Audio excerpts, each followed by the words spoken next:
ఆలోచించమొదలెట్టాను. వాని మనోవైఖరి పూర్తిగా మారి బాబా గొప్పతనమును గ్రహించాను.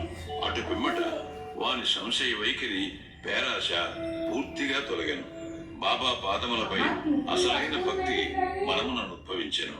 ఆ దృశ్యం ఒక స్వప్నమే, కాని అందుగల ప్రశ్నోత్తరములు చాలా ముఖ్యమైనవి, రుచికరమైనవి. ఆ మరుసటి ఉదయం అందరూ మసీదులో హారతి కొరకు గుమిగూడి ఉండగా అతనికి బాబా 2 రూపాయలు విలువ గల మిఠాయిని 2 రూపాయల నగదును ఇచ్చి ఆశీర్వదించాను.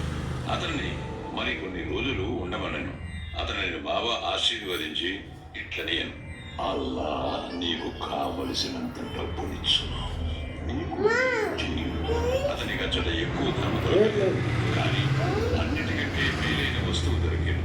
అది ఏ బాబా ఆశీర్వాదం. తర్వాత ఆ ప్రజల సమాజంలో ఎంతో ధనం లభించాను. వారి యాత్ర కూడా జయప్రదముగా సాగాను. వారి గట్టి కష్టములు ప్రయాణ మధ్యమున అందరూ క్షేమముగా ఇల్లు చేరిరి. వారు బాబా పలుకులు, ఆశీర్వాదములు, వారి కటాక్షముల చేయగలిగిన ఆనందము గురించి మనమును చింతించుచుండెరు. తన భక్తులను వృద్ధి చేయుటకు, వారి మనస్సులను మార్చుటకు బాబా అవలంబించిన మార్గములలో ఒకటి చూపుటకు ఈ లీల ఒక ఉదాహరణ. ఇప్పటికీ ఇటు మార్గమును బాబా అవలంబించుతున్నారు. తెండూల్కర్ కుటుంబము, బాంద్రాలో తెండూల్కర్ కుటుంబం ఉండేది.